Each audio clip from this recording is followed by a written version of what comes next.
Hello. Brother ఉన్నానండి. President brother చెప్పండి brother. Okay, మీ పేరండి? నా పేరు ఆనంద్ అండి. ఓకే బ్రదర్, మంచిది. ప్రెసిడెంట్ చెప్పండి. అయితే నాకు ఒక చిన్న క్లారిఫికేషన్ కావాలి బ్రదర్, ఒక చిన్న డౌట్. చెప్పండి. ఏంటంటే ఇప్పుడు మీరు భాషల గురించి ఒక మెసేజ్ చెప్పారు కదా, ఓకే. దాంట్లో నాకు ఒక చిన్న డౌట్ ఏంటంటే, ఇప్పుడు అపోస్తల కార్యం 2వ అధ్యాయంలో మనకి భాషలు స్టార్ట్ అవడం చూస్తుంటాం సార్ మన బైబిల్లో. అవును. అయితే ఇప్పుడు నేటి బోధకులు కూడా అనేక మంది సంఘాలలో ఆరాధన చేసేటప్పుడు భాషలో మాట్లాడుతున్నారు. అంటే ఇప్పుడు వీళ్ళు మాట్లాడే భాషలు అక్కడ అపోస్తులు మాట్లాడే భాషలు ఒకటే అంటారా బ్రదర్? దేవదూతల భాష అని కాన్సెప్ట్ ఉంది బ్రదరు. వాళ్ళు ఏ భాష మాట్లాడి మాకు ఏం తెలుస్తుంది? దేవదూతల భాష రకాలు ఉంటాయి బ్రదర్, దాంట్లో రకరకాలు ఉంటాయి. ఒక్కోళ్ళు ఒక రకంగా మాట్లాడుతుంటారు. ఇప్పుడు మనకి దేవదూతల భాషలు అంటే మనకి ఎక్కడ కూడా ప్రత్యేకించి బైబిల్లో రాయడం కానీ దేవదూతల భాష ఇలా ఉంటుందని చెప్పి చెప్పడం కానీ లేనప్పుడు ఉంది కదా, దేవదూతల భాష అని ఒక పదం అయితే ఉంది. పక్షిదాత్మ కుమ్మరింపు జరిగినప్పుడు వాళ్ళు దేవుడితో మాట్లాడే భాష దేవదూతల భాష అని ఒక బైబిల్లో ఉంది కదా డైరెక్ట్ గా. అంటే దేవదూతల భాషతో మాట్లాడినను మనుషుల భాషతో మాట్లాడినను అర్థం కాకపోతే కంచు కనగనలాడు మోగు చాలా వంటిదని చెప్పేసి పౌలు గారు చెప్తుంటారు. అవును. అయితే దేవదూతల భాష అనే పదం వాడారు కానీ దేవదూతల భాష ఇలా ఉంటారని మెన్షన్ చేయడం కానీ మాట్లాడినను అంటే బ్రదర్, దేవదూత భాషలో మాట్లాడినను అంటే ఒకటి ఉందనే కదా, భాషలో ఉందనే కదా. అలా మాట్లాడినా ఇలా మాట్లాడినా సరే దానికి అర్థం చెప్పువాడు లేకపోతే నిష్ప్రయోజనం అని ఉంటుంది. ఓకే. అలాగా అదే అధ్యాయంలో చివరిలో అలా వాళ్ళు మాట్లాడే వాళ్ళని ఆటంకపరచొద్దని కూడా ఆయన ఒక క్లారిటీ చివరిలో ఇస్తాడు, కంక్లూజన్ పాయింట్. తర్వాత ఇంకొకటి అయితే అర్థం చెప్పేవాడు ప్రవచన వరం ఉన్నవాడు కానీ లేకపోతే భాషల వరం ఉన్నవాడు కానీ అర్థం చెప్పేవాళ్ళు ఉండాలి అని చెప్పాడు. ఓకే. అయితే తనలో తాను దేవునితో మాట్లాడుకోవచ్చు కూడా ఉంది అదే అధ్యాయంలో. అయితే ఒకసారి ఇన్ని పాయింట్లు ఏంటంటే, దేవుడితో తనలో తాను మాట్లాడుకోవచ్చు, ఒంటరిగా అంటే అర్థం చెప్పడం సంబంధం లేకపోయినా ఒకవేళ సంఘానికి చెప్పాల్సి వచ్చినప్పుడు అర్థం చెప్పేటట్టు గట్టిగా మాట్లాడుతూ చెప్పాలి. ఒకళ్ళ భాషలు మాట్లాడే వాళ్ళు ఉండాలి, ఒకళ్ళు అర్థం చెప్పే వాళ్ళు ఉండాలి అనేది ఒకటి. తర్వాత ప్రవచన వారం కూడా అంతే. ఒకళ్ళు దేవుడి భాష మాట్లాడేటప్పుడు దానికి అర్థం చెప్పే వాళ్ళు ఉండాలి, తానే అర్థం చెప్పేవాళ్ళుగా తానే అర్థం చెప్పేలా. పౌలు గారు భాష మాట్లాడతాడు, అర్థం కూడా చెప్తాడు అనమాట. అయితే ఈ రెండు ఉన్నాయి. దాంతో పాటు దేవుడితో మాట్లాడే భాష కూడా ఒకటి ఉంది. అయితే ఇదంతా కూడా అల్లరి లేకుండా క్రమంగా జరగాలనేది మళ్ళీ పౌలు గారు చెప్పిన పాయింట్. అల్లరగా ఉండకూడదు, ఒకసారి అల్లరగా ఉండకూడదు అని చెప్తున్నాడు. చివరికి వచ్చేసరికి వీటిని ఆటంకపరచొద్దు అని కూడా చెప్తున్నాడు ఆయన. అయితే మనకి దీన్ని బట్టి కంక్లూజన్ మనకు అర్థమయ్యేది ఏంటంటే, అల్లరి లేకుండా ఒకవేళ మాట్లాడాల్సి వస్తే, దేవుడి భాష మాట్లాడాల్సి వస్తే, ఒకళ్ళు మాట్లాడుతున్నప్పుడు ఇంకొకరు ఇప్పుడు సంఘాలు ఏం జరుగుతుంది, ఒకేసారి గొల్లుమని ఒక 10-20 మంది మాట్లాడుతున్నారు. అలాగే అంటే నా మాట బ్రదర్ చెప్పండి. ఇప్పుడు ఒక బోధకుడు లేకపోతే ఒక విశ్వాసులు ఏదో సంథింగ్ కొన్ని పదాలు వాడుతుంటారు, కరబర సరారు ఏదో పదాలు వాడుతుంటారు. ఇది వాడారు, ఇది దేవుడు భాష అనడానికి ఆధారం ఏమైనా ఉందా బైబిల్ ప్రకారంగానా, లేకపోతే వీళ్ళు ఏదో నోటుకొచ్చింది వాగి దేవుడు భాష అంటున్నారా? ఇప్పుడు వాళ్ళు సొంతగా ఒకసారి దేవుడు భాష అంటే దేవుడు ఆత్మచేత నింపబడి మాట్లాడేదాన్ని మాత్రమే దేవుడి భాష అంటారు. అలా కాకుండా ఒకసారి ఆగండి. ఇప్పుడు చెప్పండి బ్రదర్. దేవుడు ఆత్మ నింపబడి మాట్లాడేదాన్ని దేవుడి భాష ఒకటి గుర్తుపెట్టుకోండి. అయితే ఇప్పుడు డబ్బింగ్ కొట్టినట్టుగా అంతకుముందు ఎవరో మాట్లాడుతుంటే వినేసేసి, లేకపోతే వీడికి ఒకప్పుడు గతంలో దేవుడి భాష ఉంది కానీ ఇప్పుడు లేదు, దేవుడు ఆత్మ కోల్పోయాడు. అయినప్పుడు కూడా ఒకవేళ దేవుడు ఆత్మ ఇలా భాషల వరం మాట్లాడితేనే ఆత్మ ఉన్నట్టుగా భావించి కొన్ని సంఘాల వాళ్ళు ఒకళ్ళు మాట్లాడుతుంటే ఇంకొకళ్ళు కూడా మాట్లాడటం, ఎందుకంటే నాలో ఆత్మ లేదనుకుంటారేమో అనే భావజాలంతో ఇంకొకళ్ళు మాట్లాడటం, ఇలా చేసేది ఏదైతే ఉందో అది అప్పుడు వాళ్ళకి దేవుడు ఏం చేస్తాడంటే, అక్రమం చేయవారలారా అని చెప్పి వీళ్ళందరినీ తీసుకెళ్లి పర్ల నరకంలో పడేస్తాడు. ఒకవేళ దేవుడి భాష దేవుడే మాట్లాడించకపోయినా, కుమ్మరింపు లేకపోయినా, అంటే దేవుడు ఆత్మ కుమ్మరింపు ఎలా ఉంటుందంటే అగ్నితో ఉంటుంది అనమాట. తాళ లేకుండా వాళ్ళకి తెలియకుండా వాళ్ళు మాట్లాడతారు జనరల్ గా. అలా కాకుండా వీళ్ళు తెలిసి కావాలని, ఒకసారి మీకు తెలిసి నాకు అర్థమైంది, ఒకసారి చెప్పేది నా మాట కూడా. కావాలని మాట్లాడినా కావాలని ఇలాంటి నాటకాలు వేషాలు వేస్తే దానికి వాళ్ళే లెక్క చెప్పుకుంటారు. వాడు మాట్లాడే దేవుడి భాష కాదా అని మనం నిర్ణయించడానికి మనం సరిపోం. ఒకవేళ నిజంగా మాట్లాడుతున్నాడేమో, ఒకవేళ మాట్లాడుతున్నా సరే ఒకసారి ఆగండి బ్రదర్, మీ ఆవేశం కొంచెం ఆగండి బ్రదర్, మీ ఆవేశం ఆగండి కొంచెం. ఆవేశపడతాడు మీకు. నేను మీకు ఇస్తాను, టైం ఇస్తాను, మాకు మొత్తం క్లారిటీ ఇస్తాను కొంచెం చూడండి. ఇప్పుడు మనం ఏం చేయాలంటే బ్రదర్, బైబుల్లో అల్లరికి కర్త కాదని ఉంది. ఒకళ్ళు మాట్లాడేటప్పుడు ఇంకొకళ్ళు మౌనంగా ఉండమని చెప్తుంది బైబిల్. కాబట్టి ఒకళ్ళు మాట్లాడుతున్నప్పుడు ఇంకొకళ్ళు మాట్లాడకూడదు. ఒకేసారి 10-20 మంది మాట్లాడుతున్నారు, ఎక్కువ మంది మాట్లాడుతున్నారు, అర్థం చెప్పట్లేదు, ఏదో అంటున్నాడు ఆయన పాట పాడుతూ ఒకేసారి అందరూ మాట్లాడేసేస్తున్నారు, ఆపేస్తున్నారు. కాబట్టి అల్లరిగా ఉంటుంది. అలా కాదు. మీరు మాట్లాడుకోవాలంటే ప్రార్థన చేసుకుంటూ ఏకాంత ప్రార్థనలో మాట్లాడుకున్నప్పుడు అది వేరే విషయం. అలా కాకుండా సంఘంలో మాట్లాడేటప్పుడు అర్థం చెప్పేటప్పుడే మాట్లాడాలి, ఒకళ్ళు మాట్లాడేటప్పుడు ఇంకొకరు మాట్లాడాలి, ఒకళ్ళు మాట్లాడేటప్పుడు ఇంకొకరు మాట్లాడకూడదు అని ఇంత సిస్టమ్ బైబుల్లో ఉంది, ఒక క్రమం బైబుల్లో ఉంది. అది మీరు పాటించట్లేదు. పెంతుకొస్త సంఘం వాళ్ళే కానీ, కొంతమంది వస్తున్న వాళ్ళు కానీ, ఆ పెంతుకొస్త లింక్ ఉన్న వాళ్ళందరూ కూడా అలాగే చేస్తలేదు, క్రమం పద్ధతి పాటించట్లేదు అని ఖండించింది వేరు. అలా కాకుండా ఇదేమీ లేదు, ఇదంతా ఉట్టిదే, గ్యాంబ్లింగ్, మోసం అని చెప్పడం తప్పు. ఇప్పుడు చెప్పండి మీరు. అంటే నేను అంటుంది ఏంటంటే బ్రదర్, ఇప్పుడు అక్కడ అపోస్తులు మాట్లాడటం మనకు కనబడుతుంది. అపోస్తులు పెంతెకోస్తు రోజు మాట్లాడింది వేరే వేరే, పెంతెకోస్తు మాట్లాడింది అది భాషలకు, అది అందరికి అర్థమయ్యే భాష మాట్లాడారు వాళ్ళు. ఒక్కొక్కరికి ఒక్కో రకంగా అన్ని అనేక అక్కడ అక్కడ అందరికి సంబంధించిన భాష మాట్లాడారు ఉంటుంది. అది కాదు, అది వేరు. ఈ కొరింథీ రాసిన వేరు, అది వేరు. అంటే ఇప్పుడు ఏదేమైనా భాషలకు పునాది అనేది అక్కడి నుంచి స్టార్ట్ అయింది కదా బ్రదర్ సంఘంలో. పెంతెకోస్తు దినం నాడు బ్రదర్, పెంతెకోస్తు దినం నాడు మాట్లాడింది అందరికి అయ్యే అర్థమయ్యే భాష మాట్లాడారు. అక్కడ చాలా రకాల వాళ్ళు ఉన్నారు, వాళ్ళకి అక్కడ నానా భాషలు అని ఉంటుంది. అక్కడ దేవదూతల భాష వేరు, నానా భాషలు వేరు. నానా భాషలు ఏంటంటే అక్కడ అన్ని రకాల చాలా దేశస్తులు, రకరకాల దేశస్తులు వచ్చారు, వాళ్ళకి అర్థమయ్యే భాషలో దేవుడి గాస్పెల్ మొదలైంది. అది అందరికి అర్థమయ్యే భాష. అది ఇది కొరింథీలో చెప్పింది వేరు. అంటుంది దేవదూతల భాషతో మాట్లాడినను అనే పదము అక్కడ పౌలు గారు వాడారు కదా. మనుషుల భాషతో మాట్లాడినను, దేవదూతల భాషతో మాట్లాడిను, ప్రేమ లేకపోతే వ్యర్థుడిని అని చెప్పి చెప్పడం జరుగుతుంది కదా.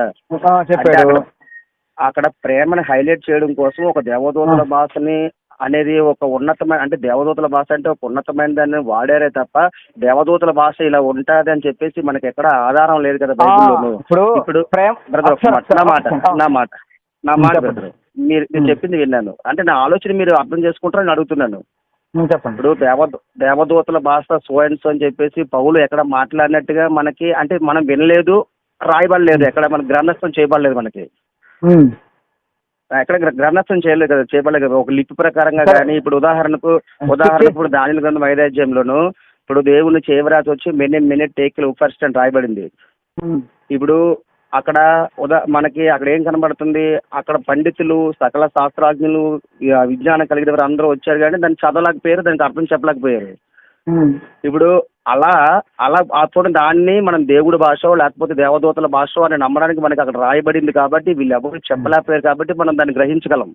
అక్కడ ఎవరు దానియేలు గారు వచ్చి దేవుడి శక్తిని, దేవుని ఆత్మను పొందుకున్న వ్యక్తి కాబట్టి ఆయన వచ్చి దాన్ని చదవగలిగారు, దానికి అర్థం చెప్పగలిగారు. ఎందుకని బ్రదర్ ఒక మాట ఒకసారి చెప్పండి చెప్పండి. అక్కడ అప్పుడు దానియేలు గారు వచ్చి చదివి వినిపిస్తారు కదా, అప్పుడు అంటే ఆత్మను పొందుకున్నారు కాబట్టి. ఓకే, అక్కడ దేవదూతల భాష ఉందని ఒప్పుకున్నారు కదా మీరు. దేవదూతల భాష అది దేవుడి భాష. మనకి దేవదూతల భాష పరలోకంలో ఉందా అనేది వాళ్ళకి కమ్యూనికేషన్ లేకుండా ఉండరు బ్రదర్. వాళ్ళు పరలోకమందు, ఇప్పుడు ఒక మాట బ్రదర్, పరలోకమందు దేవుడు ఉన్నారు, దూతలు ఉన్నారు, వాళ్ళు మాట్లాడుకుంటారు, వాళ్ళ భాష ఏదో ఉంటుంది, ఉండదని అనట్లేదు. ఓకే, అది కానీ నేనంటుంది ఏంటంటే ఇప్పుడు పౌలు గారు చెప్పారు కదా దేవదూతల భాషతో మాట్లాడినను అని, ప్రేమను గూర్చి ఎక్కువగా వర్ణించడం కోసము దేవదూతల భాషతో మాట్లాడినది వ్యర్థమేని అని ప్రేమను ఎక్కువ హైలైట్ చేస్తున్నారు అక్కడ. అంటే దేవదూతల భాషతో మాట్లాడాలనే ఉద్దేశం కాదు, కానీ అక్కడ అంటే నా ఆలోచన అంటే ఇప్పుడు ఒకవేళ అది దేవదూతల భాష నేను మాట్లాడుతున్నాను అనుకుంటే మనకి దానికి కనీసం బైబిల్లో ఎక్కడ ఆధారం లేనప్పుడు ఇప్పుడు నేను మాట్లాడుతున్నది దేవదూతల భాష అని చెప్పడానికి సోర్స్ ఏముందని అడుగుతున్నాను నేను. సరే, ఒకసారి అయిపోతే నేను మాట్లాడతాను కదా. చెప్పండి బ్రదర్.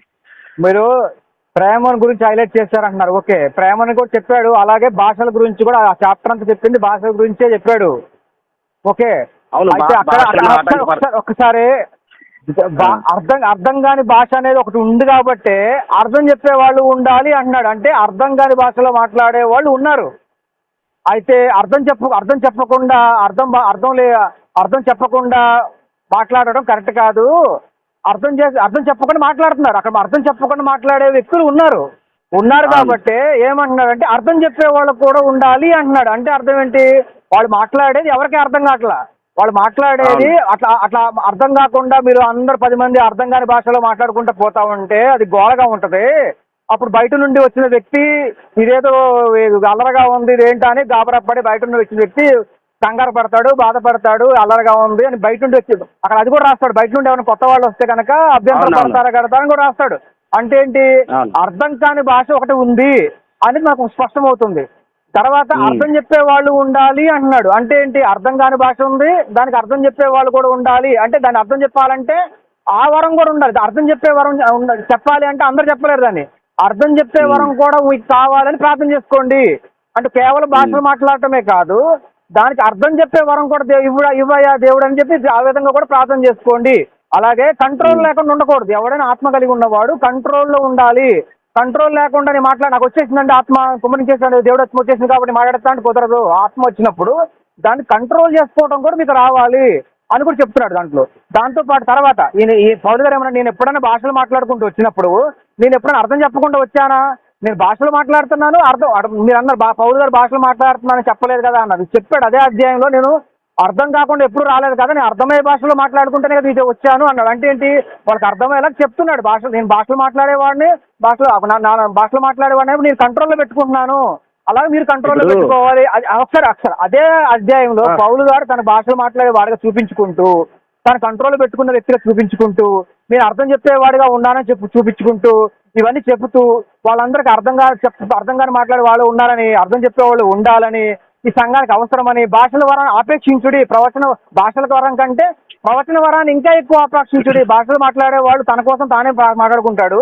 ప్రవచన వరం ఉన్నవాడు సంఘం కోసం మాట్లాడతాడు. కాబట్టి ప్రవచన వరమే ముఖ్యమైనదని చెబుతూ ప్రవచన వరం కలిగి ఉండాలా ప్రార్థన చేసుకోండి అని చెబుతూ చివరికి వచ్చేసరికి వీటిని ఆటంకపరచబాకండి, అంటే గోళ అలరంటున్నారు కదా, ఆటంకపరచబాకండి, దాన్ని క్రమపరచాలి, దాన్ని కంట్రోల్ చేయాలి, ఇలాగని సంఘాన్ని క్రమపరుస్తూ చెప్పిన పత్రిక అది.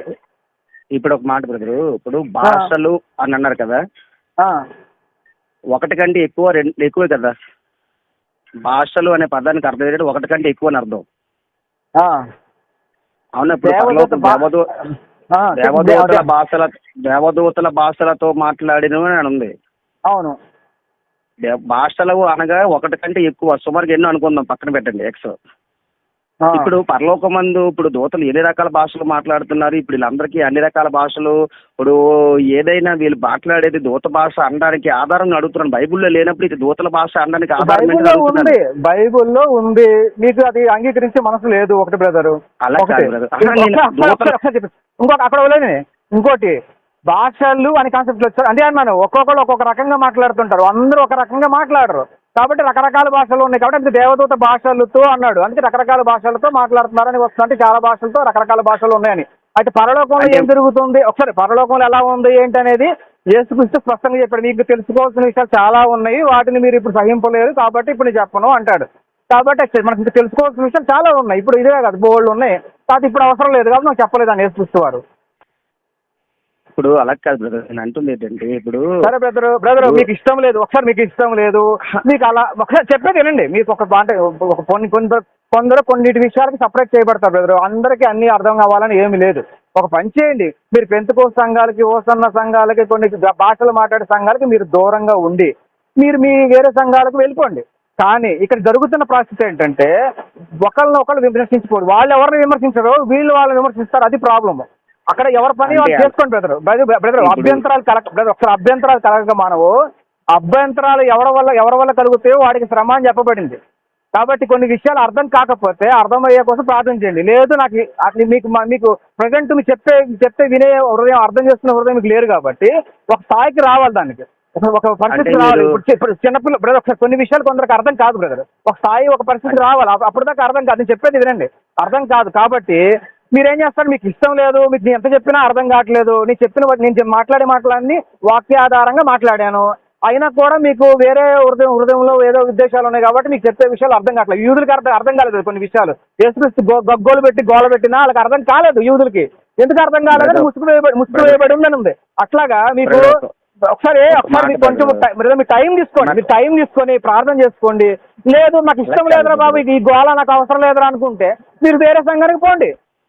కానీ గొడవలు పెట్టద్దు, సంఘాన్ని గలిబిలు చేయొద్దు. అది చెప్పేది నేను.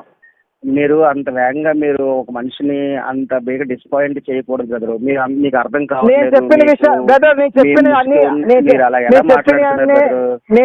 అన్ని వచ్చిన ఆధారాలతో సార్ చెప్పాను.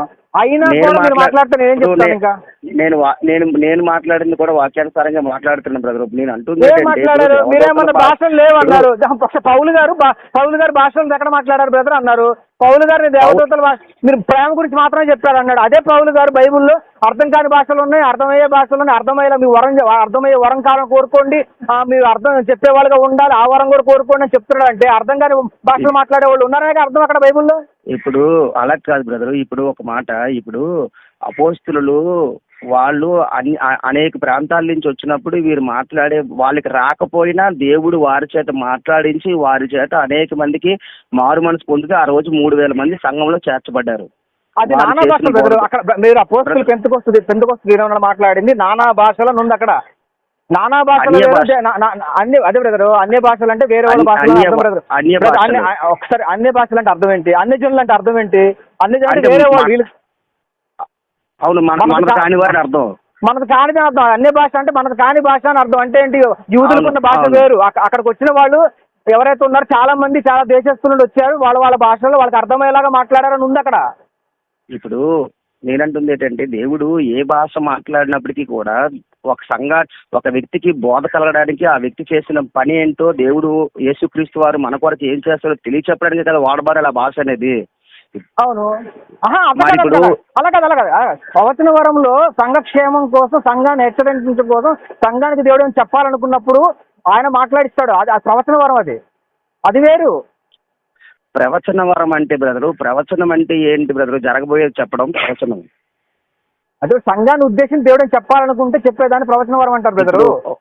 ఇప్పుడు దాన్ని కూడా చాలా మంది అపార్థం చేసుకొని నీకు పిల్లలు పుడతారు, నీకు అవి జరుగుతాయి ఇవి జరుగుతాయి. ఇప్పుడు బ్రదర్ మంచి నోటు ఉన్న దగ్గర బ్రదరు మంచి నోటు ఉన్న దగ్గర దొంగ నోటు ఉంటుంది. దేవుడి భాష ఉన్న దగ్గర దెయ్యం భాష కూడా ఉంటుంది. ఒకసారి చెప్పి వరాలు ఉన్న వాళ్ళు ఉన్నారు, వరం లేని వాళ్ళు ఉన్నారు. వరాలను ఉపయోగించి దేవుడి సంఘక్షేమానికి వాడేవాళ్ళు ఉన్నారు. వరాలను ఉపయోగించి వరం లేకపోయినా సరే వరం ఉన్నట్టు నటిస్తూ సంపాదన కోసం సంపాదించే వాళ్ళు ఉన్నారు. దురాత్మ సంబంధించినటువంటి భాష కూడా ఉంది. దురాత్మ వెలుగుదూతం వేషం వేసుకొని మోసం చేసే ఆత్మ కూడా ఉంది. మంచిది ఉంటుంది, చెడుది ఉంటుంది, రెండు ఉంటాయి.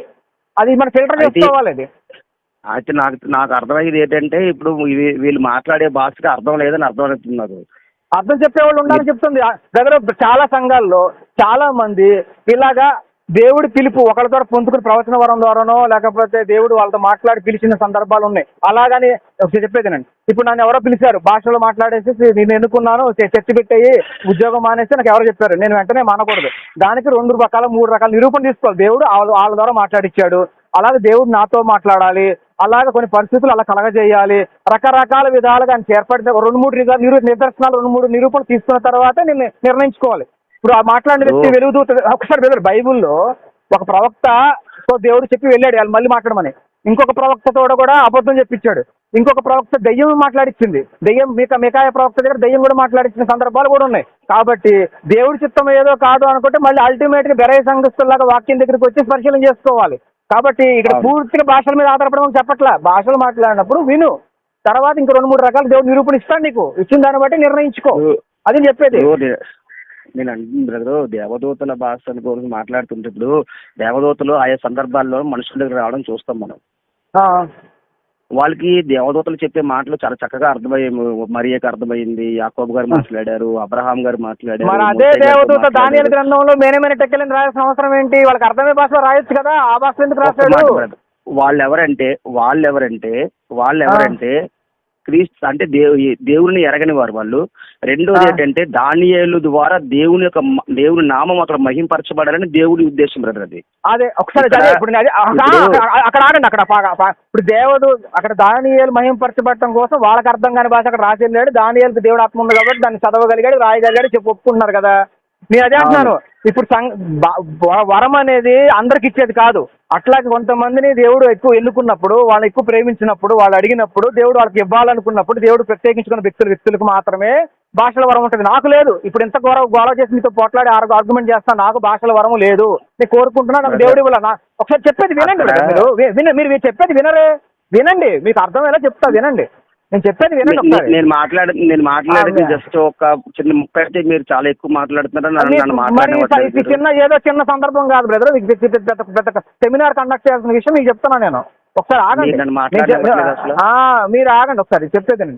ఇప్పుడు మీరు దానియేలు గ్రంథంలో ఎలాగైతే ఒక దానియేలుకి మహిమ కలిగేలా దానియేలుకి ప్రత్యేకపరిచేలాగా చేశాడు, అలాగే కృపావరాలని కూడా అందరికి ఇచ్చేవి కాదు. కృపావరం కొందరికే ఇస్తాడు, వాళ్ళకి మాత్రమే మాట్లాడగలరు. అలా నాకున్న కృపావరం ఏంటి? వివేచన వరం, వాక్యాన్ని విభజించి చెప్పడం నాకున్న కృపావరం. అది భాషల వరం నాకు లేదు. నాకు దేవుడు ఇవ్వదలుచుకోవాలి, నన్ను ఆ విధంగా వాడుకోవాలనుకున్నాడు కాబట్టి ఆ విధంగా సపరేట్ చేశాడు. అలాగే కొంతమంది దానియేలు అయితే ప్రత్యేకించుకున్నాడు, అలాగే భాషలో మాట్లాడే వాళ్ళని సపరేట్ చేసుకున్నాడు. అది వాళ్ళకి సంబంధించిన విషయం, వాళ్ళకి తప్ప వాళ్ళకి తెలియదు. అదే అన్నాను, ప్రక్షాళ బ్రదరే కానీ ప్రక్షాళ మీ భాషలో వ్యతిరేకించిన వ్యక్తే, కానీ భాషలో మాట్లాడాడు. అట్లా కొంతమంది భాషల్లో వ్యతిరేకించినప్పుడు కొంతమంది మాట్లాడారు. అట్లాగా మీరు దాని గురించి నాకు కావాలయ్యా, అసలు ఏంటి నిజమా తప్ప ఏంటి నాకు కూడా ఒకసారి దీని గురించి తెలియజేయండి. నువ్వు దేవుడిని అడుగు, దేవుడికి బయలుపరుస్తాడు, బయలుపరుస్తాడు. అలా కాదు బ్రదర్, ఇప్పుడు దానియేలు సందర్భంలో దేవుడు ఒక రాత రాశారు కాబట్టి దానియేలు చదవగలిగారు. ఇప్పుడు ఇక్కడ బైబుల్లో ఎక్కడ రాయబడలేదు కదా దేవదూతల భాష, వీళ్ళు మాట్లాడే భాషలో, వీళ్ళు చదవడానికైనా వీళ్ళు మాట్లాడడానికైనా. బ్రదరు మీరు ఒక పాయింట్ లో ఉండండి బ్రదర్. మీరు ఇప్పుడు ఒక పాయింట్ లో ఉన్నాను బ్రదర్, నేను ఒక పాయింట్ లోనే ఉన్నాను. ఇప్పుడు దానియేలు సందర్భంలోనూ దేవుడు రాయించారు కాబట్టి రాయించిన దానిని దానియేలు చదివారు. ఇప్పుడు అలాగే దేవదూతల భాష అని బైబుల్లో ఎక్కడ రాయబడలేదు కదా, రాయబడలేనప్పుడు దేవదూతల భాష అని క్లియర్ గా అదే కొరింథీ పత్రికలో క్లియర్ గా దేవదూతల భాష రాసినా సరే మీరేమంటున్నారంటే దేవదూతల భాష కాదని మీరు అంటున్నారు. నేను చెప్తాను ఇంకా మాట్లాడిన అన్నారు కానీ భాష లిపి రాయలేదు కదా సార్.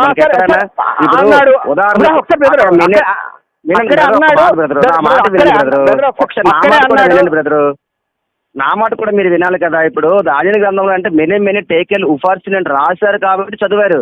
అలాగే బైబుల్లోనే వీళ్ళు మాట్లాడే భాషల గురించి ఇప్పుడు మెనీ టేకెల్ ఉఫార్సిన్ అని దేవుని చేతి రాసినప్పుడు దానిని ఉన్నట్టుగా ఎవరు చదివారు? ఆ చదివే జ్ఞానం ఎవరికి? దానియేలుకు ఉంది, చదివారు. ఇప్పుడు అలాగే ఇప్పుడు వీళ్ళు మాట్లాడే భాషలు బైబుల్లో ఎక్కడ లేనప్పుడు వీళ్ళు మాట్లాడింది దేవదూతల భాష అనడానికి ఆధారం ఏంటి? సోర్స్ ఏంటి అడుగుతున్నాను నేను. అయిపోయిందా? చెప్పండి. రాస్తేనే దేవదూతల భాష అని నియమం మీరు పెట్టుకుంటున్నారు బ్రదర్, పెట్టుకోబాకండి. దానియేలు గ్రంథం రాస్తేనే దేవదూతల భాష మీరు ఒప్పుకోవాలి ఫస్ట్, తర్వాత ఇదే కొరింథీ పత్రికలో మాట్లాడుతున్నారు. ఇది రాయకపోయినా సరే మాట్లాడే వ్యక్తులు ఉన్నారు. అలా మాట్లాడితే సరిపోదు, అర్థం చెప్పే భాష కూడా మాట్లాడాలి. అర్థం కాని భాష ఒకటి ఉందని అర్థమే కదా, అర్థం కాని భాష ఒకటి ఉంది, అర్థమయ్యే భాషలోకి రావాలి. అర్థం కాని భాష ఏంటంటే దేవదూతల భాష అని చెప్తున్నాడు ఆయన. ఆ సందర్భాలు పైన చెప్తున్నాడు అక్కడే. అర్థం కాని భాష ఉంది, అర్థం అవ్వని భాష ఉంది. అర్థం అవ్వని భాష దేవదూతల భాష, అర్థమయ్యే భాష మనుషుల భాష. అర్థమయ్యే భాష కూడా ఆ వారం కూడా ఉండాలి. అందుకే అర్థం ట్రాన్స్లేట్ చేసే శక్తి మీకు ఉండాలి అని కూడా చెప్తున్నాడు. అంటే అర్థం కాని భాష అంటే లిపి లేకపోయినా కూడా అర్థం అవ్వని భాషలో ఒకరు మాట్లాడుతున్నారు అని చెప్తూ అది వద్దంటలా, అది ఉండాలి, దాన్ని ఆటంకపరచొద్దు, ఇది కూడా ఉండాలి అని చెప్తున్నాడు ఆయన. అంటే బ్రదర్ నాకు అర్థమయ్యేది ఏంటంటే ఇప్పుడు దేవదూతల భాష మాట్లాడమే దేవుడు అందరికీ వరంగా ఇచ్చాడు కానీ ఎవరికి కూడా అర్థం చెప్పే వరం ఇవ్వలేదు. అందరికి ఇవ్వలేదు, ఎందుకులే ఉన్నారు అర్థం చెప్పే ఉన్నారు బ్రదర్, అర్థం చెప్పే ఉన్నారు. మీరు ఆ సంఘాలకు వెళ్ళాలి. ఇప్పుడు భాషలు మాట్లాడుతూ వెంటనే అర్థం చెప్తారు. ఫస్ట్ భాషలు మాట్లాడేసేసి తర్వాత వెంటనే వాళ్ళే మళ్ళీ ఇంకో దేవుడికి చెప్తున్న మాట ఇది అని చెప్పి వాళ్ళే కళ్ళు మూసుకొని అదే స్లాంగ్ లో మళ్ళీ చెప్తారు. అర్థమయ్యేదా మనకి నీకు చెప్పాలనుకున్నారు దేవుడు అని అర్థం చెప్పే వాళ్ళు కూడా ఉన్నారు. మీరు చూడలేదంటే, మీరు చూడకపోతే లేదంటే అట్లా అంటారు. ఇప్పుడు నాకు ఇంగ్లీష్ భాష వచ్చి బ్రదర్ వాట్ అని అంటాను ఇంగ్లీష్ లోను, తర్వాత ఏంటి అని చెప్పడానికి దానికి ఏముంది. ఇప్పుడు అలాగే వాట్ అంటే మీకు తెలుసు కాబట్టి చెప్పగలిగారు. అలాగే దేవదూతల భాష మాట్లాడిన వాళ్ళు దాని అర్థం కూడా తెలుసుకునే శక్తి, వివేచన శక్తి కూడా రావాలి, అది కూడా కావాలని ప్రార్థన చేసుకోమని చెప్తాడు పౌలు గారు. అంటే అంటే మీరు చెప్పిన విధానం ఎలా ఉందంటే చెప్తున్నారు అంటున్నారు కదా, నాకేమనిపిస్తుంది అంటే నోటికొచ్చింది మాట్లాడేసి తర్వాత దేవుడు ఇలా చెప్పాడు అలా చెప్పాడు అని సరే వాక్యం చెప్పే అనుభవం ఉంటుంది కాబట్టి ఏవో మాటలు చెప్పేస్తారు, దానికి ముందు పెట్టేస్తారు ఇంకంతే. అప్పుడు ఏమవుతుందంటే ఏవో చెప్పేస్తే అది జరగకపోతే వాడు అసలు చెప్పేది లేదు, ఒకసారి జరగలేదనుకో అప్పుడు వాళ్ళకు ఉన్నది పరిశుద్ధాత్మ కాదు, వాళ్ళకున్న దురాత్మ, వాళ్ళు కమర్షియల్ గా డబ్బు కోసమో లేకపోతే పేరు ప్రఖ్యాతుల కోసం మాత్రం అలా చేస్తున్నారు అనేది బయటపడిపోద్ది. వాళ్ళు మాట్లాడింది చెప్పింది ఏదైతుందో బయటపడిపోద్ది. మన ఇంతకు ముందు అలాగే కదా ప్రవీణ్ గారు కారు జోరుగా పోతుంది అన్నారు తెలంగాణలో, తర్వాత ఏమో ఆంధ్రాలో ఫ్యాన్ గిరగరా ఒకసారి ప్రవక్తలను ఎలా గుర్తించాలంటే వాళ్ళ ఫలాలను బట్టి మీరు గుర్తించండి అన్నాడు. అంటే ఏంటి, వాళ్ళ ఫలాలు మంచిగా లేకపోతే వాళ్ళు ఆటోమేటిక్ గా మంచి వాళ్ళు కాదని బైబిల్ చెప్తుంది కదా. మనం గుర్తించాలి, వాళ్ళ ఫలాలను బట్టి క్రియలను బట్టి గుర్తించుకోవాలి మనం. నాకు ఏదేమైనా ఒకసారి ఇక్కడ సందర్భంలో చెప్పాలి. వాళ్ళు మాట్లాడుకుంటున్నారు అంటే దేవుడితో మాట్లాడుకున్న సందర్భాల్లో పరిశుద్ధాత్మ దేవుడు మనలో ఉండి మన కోసము మూలుగుతో ఆయన ప్రార్థన చేస్తాడని ఉంది. పరిశుద్ధాత్మ మనం కాదు ప్రార్థన చేసేది, మనలో ఉన్న పరిశుద్ధాత్మ దేవుడు దేవుడికి ప్రార్థన చేస్తాడు. పరిశుద్ధాత్మ దేవుడు అలాగే కొంతమంది ఒకసారి చెప్పేదేనండి, ఇక్కడ ప్రార్థనలో ఉన్నప్పుడు అల్లరగా కాకుండా ఇలా కొంతమంది ప్రార్థనలు ఉన్నప్పుడు కూడా భాషలు మాట్లాడుకుంటూ ప్రార్థన చేసుకుంటారు. అది వాళ్ళకేం అర్థం కాదు. వాళ్ళలో మాట్లాడేది ఎవరంటే దేవుడు, వాళ్ళు కాదు, పరిశుద్ధాత్మ దేవుడు వాళ్ళ పక్షాన ప్రార్థన చేస్తున్నాడు. అలాగా కూడా అంతే మీరు ఇప్పుడు మీరు దేవుడితో మాట్లాడుకోవచ్చు, అది వాళ్ళ క్షేమం కోసమే మాట్లాడుకుంటున్నారు. అలా కాదు, ప్రవచన వరం కోసం కూడా ప్రార్థన చేసుకోండి అని చెప్తున్నాడు. అందుకనే అంటే పరిశుద్ధాత్మ దేవుడు మనకి అర్థం కాని మాటలు, మనకు అర్థం కాని విషయాలను మన ద్వారా పలికించేస్తాడు అంటారు. అయితే మన ద్వారా పరిస్థితులు ఆయన ప్రార్థన చేస్తాడు మన పక్షాన. ఇగో ఇప్పుడు ఎదురు ఇలాంటి పరిస్థితుల్లో ఉన్నాడు, ఇలా ఉన్నాడు ఇతని కోసం అని చెప్పి పరిశుద్ధాత్మ దేవుడు మన పక్షాన ప్రార్థన చేస్తాడు. బైబిల్ చెప్తుంది, నేను చెప్పడం కాదు. బ్రదర్ ఒక మాట పరిశుద్ధాత్మ దేవుడు మనలో ఉంటేనే మనం మోకరించి ప్రార్థన చేస్తాం బ్రదర్, లేకపోతే ప్రార్థన రాదు.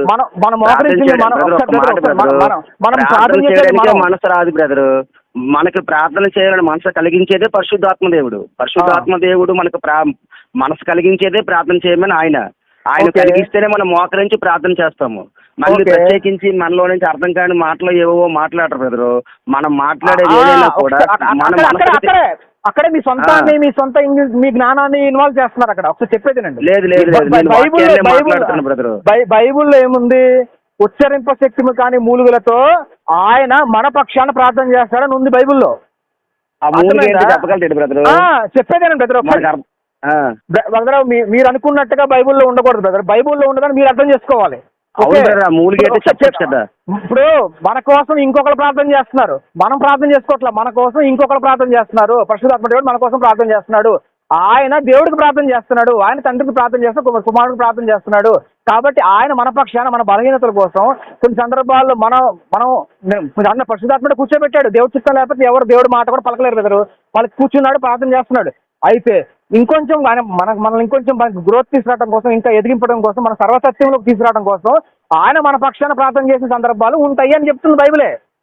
అంటే ఇప్పుడు మనం ప్రార్థనలోనూ ఏదో కరాబరా ఏదో భాషలో మాట్లాడితే సర్వసత్యంలో ఉన్నట్టు అంటారా? అది అందరికి కాదు, అది కేవలం వరం ఉన్న వాళ్ళకే సాధ్యము. నువ్వు నటిస్తే అది దేవుణ్ణి మోసగించిన వాళ్ళం అవుతాం, పరిశుద్ధాత్మతో ఆటలాడిన వాళ్ళం అవుతాం, క్షమించబడి నేరం చేసిన వాళ్ళం అవుతాము. అది కానీ ఉంటాను బ్రదర్, మీతో దాదాపు గంట మాట్లాడా, నాకు రోజు 40 కాల్స్ వస్తాయి. నేను డ్యూటీ చేసిన మీకు అర్థం, ఒకసారి నేను ఎల్కేజీ వాళ్ళకి 10వ క్లాస్ సబ్జెక్ట్ అర్థం కాదు, నేను ఎందుకే చెప్పా. మీరు అలాగనేది బ్రదర్, నాది ఎల్కేజీ, మీరు 10వ క్లాస్ స్టూడెంట్, మీరు డిగ్రీలు చదివేసి 10వ క్లాస్ స్టూడెంట్స్ కి అర్థం చెప్పరా? మీరు ఆ మాటలు ఆడదు బ్రదర్, తప్పు బ్రదర్. మీరు ఆ మాట అంటే నాకు బాధ అనిపిస్తుంది, నేను ఒక మాట అనాల్సి వస్తుంది. ఎందుకు బాధ కలిగితే ప్రార్థన చేసుకోండి బ్రదర్.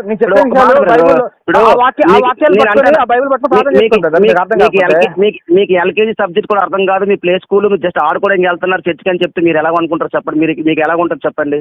నేనే ఫీల్ అవును బ్రదర్, అన్ని తెలిసిన వాళ్ళు మీకు గంట సేపు చెప్పిన మూర్ఖులతో మీకు గంట మీరు మళ్ళీ ఏబిసిడికి వస్తారు, మళ్ళీ 1 2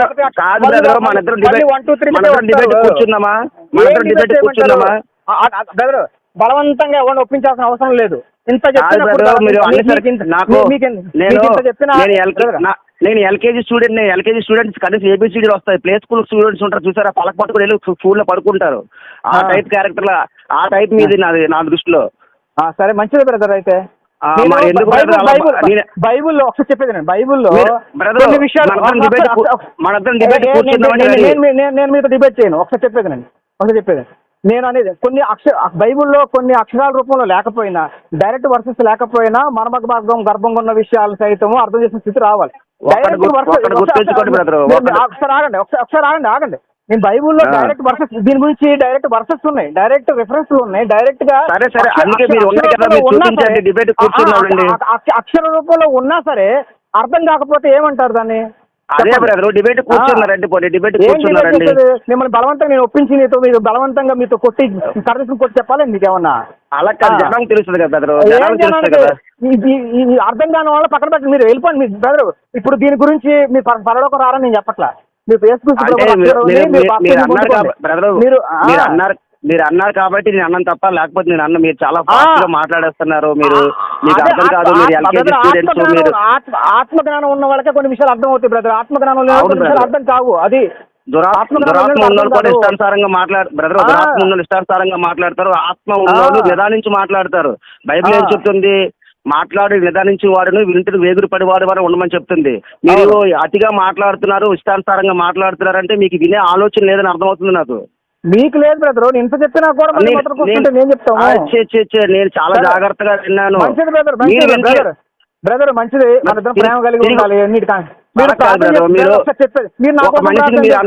మీరు నా కోసం ప్రార్థన చేస్తారు. నేను కాదు బ్రదర్, ఒక మాట బ్రదర్, మీరు అంత వేగ మనిషి నీకు ఎల్కేజీ స్టూడెంట్ అని అలా ఎలాగలగలరు బ్రదర్ మీరు? ఎందుకంటే డైరెక్ట్ చెప్పండి బ్రదర్ రిఫరెన్స్ డైరెక్ట్ గా ఉన్నా అర్థం చేసుకోకుండా అర్థం చేసుకోకపోతే ఆ స్థాయిలో ఉన్నారని చెప్తున్నాను. అందుకనే ఇప్పుడు నాకు కరెక్ట్ ఒక మాట మీరు చెప్పండి బ్రదర్. ఇప్పుడు నేటి బోధకులు మాట్లాడుతున్న భాషలు దేవదూతల భాష, మీరు ఏమన్నా నాకు ప్రూవ్ చేయగలరా? మీరు దేవదూతల భాష అనేది ఉన్నాయి, భాషలు మాట్లాడే వాళ్ళు కూడా ఉన్నారు బ్రదరు. తీర్పు తీర్చడానికి మీరు ఎవరు అంటున్నా నేను? ఒకసారి చెప్పిన క్రియలను బట్టి నేను చెప్పాను, వాళ్ళ క్రియలను బట్టి, వాళ్ళ ఫలాలను బట్టి, వాళ్ళ ప్రవచన నెరవేర్పుని బట్టి. దేవుడి భాష అయితే ఖచ్చితంగా నెరవేర్చబడుతుంది, దేవుడి భాష కాబట్టి నెరవేర్చబడదు. కాబట్టి మనం తీర్పు తీర్చడానికి క్రియలను బట్టి అర్థమైపోతుంది ఆటోమేటిక్ గా. నేను తీర్పు తీర్చలేదు బ్రదర్. ఒకవేళ అసత్యంలో ఉన్నవారికి నీతి అని శిక్ష చేయుటకు దేవుని వాక్యము బుద్ధి చెప్పడానికి, తప్పుదిద్దడానికి, నీతి అని శిక్ష చేయుటకు ప్రయోజనకరమైందని వాక్యం చెప్తుంది. ఇప్పుడు మనకు తెలుసు కదా, అదే బైబుల్లో ప్రవచన వరం కలిగి ఉండి సంక్షేమప్పుడు గుర్తించి ప్రవచన వరం కూడా ఉందని అదే బైబుల్లో రాయబడింది. మీరు ఒకటి తీసుకున్నారు, ఇంకోటి తీసుకోరు. ప్రవచన వరం అంటే అర్థం ఏంటి బ్రదర్ అసలు చెప్పండి? అయ్యగారు మీకు దండం అయ్యగారు, గుడ్ బై, ప్రైజ్ లాట్. ఇది బ్రదర్, ఇది ప్రజల్లో పెడతాను, వాళ్ళే అర్థం చేసుకుంటారు. సరేనా? మంచిది. ఓకే బ్రదర్, నేను కూడా పెడతానే. పెట్టుకోండి, మంచిది, చాలా మంచిది. ఓకే, లేదండి డిబేట్ చేద్దామంటే కూర్చున్నారండి. డిబేట్ చేయను, అవసరం లేదు, బలవంతంగా ఒప్పించాల్సిన అవసరం నాకు లేదు. ఓకేనా? నేను చెప్పాల్సినంత చెప్పేశాను. మళ్ళీ అందరూ తెలియాలి బ్రదర్, చెప్పాల్సినంత చెప్పేశాను. మీలాంటి వాళ్ళు ఎలా క్వశ్చన్ చేస్తారో, ఎలాగా బైబుల్ వివరించాలో అనేది నేను చెప్పాలనుకుంటున్నా ప్రజలకు ముందు పెడతా. బ్రదర్, ప్రతి ఒక్కళ్ళు ఒప్పించాల్సిన బాధ్యత నాది కాదు, పరిశుద్ధాత్మ దేవుడికి. వాళ్ళ ఆత్మకు విడిచిపెడదాం. అది జనాలకు తెలుస్తుంది బ్రదర్. బైబిల్లో మాట్లాడేవి ప్రతిదీ కూడా అర్థమైంది. కానీ వాళ్ళు అక్కడ దాన్ని ఆధారం చేసుకొని కొంతమంది పిచ్చి మాటలు మాట్లాడుతుంటే పౌలు గారు ఏం చెప్తున్నారు? మీరు మాట్లాడేది జాగ్రత్తగా మాట్లాడండి అని చెప్తున్నాడు పౌలు గారు అక్కడ హెచ్చరించి. దేవదూతల భాష గురించి చెప్పట్లేదు, అర్థం కాని భాష గురించి చెప్పట్లేదు, అర్థమయ్యే భాష ఉందని చెప్పట్లేదు. అలాగే దీన్ని ఆటంకపరచొద్దని కూడా చెప్పట్లా. మీ ప్రేమ గురించి మాత్రమే కనపడుతుంది. మీకు మిగతా అదే ముసుగు వేయబడింది అంటున్నాను నేను. అందుకని మిగతా కనపడుతుంది, అదే ముసుగు వేయబడింది అంటున్నాను నేను. అందుకనే ఇప్పుడు మాట్లాడేవారు అందరూ దేవదూతల భాష నేర్చుకుని వచ్చారు కదా, మరి ఎవరు మాట్లాడట్లేదు దేవుడికి తెలుసు, నాకేం తెలుసు? నాకు సంబంధం ఏంటి? ఎవరు మాట్లాడుతున్నారు, ఎవరు మాట్లాడట్లేదు దేవుడికి తెలుసు, మనకేం తెలుసు? ఏది మాట్లాడేసినా దేవదూతల భాష అనేయండి. ఇంకా మీరు ఏది మాట్లాడేసినా దేవదూతల భాష అనేయండి సార్. అట్లా నేను అన్నమాట ఎందుకంటే అలాగా దేవదూతల భాషతో మాట్లాడినను అని పౌలు గారు ప్రేమని హైలైట్ చేయడం కోసము దేవదూతల భాషలో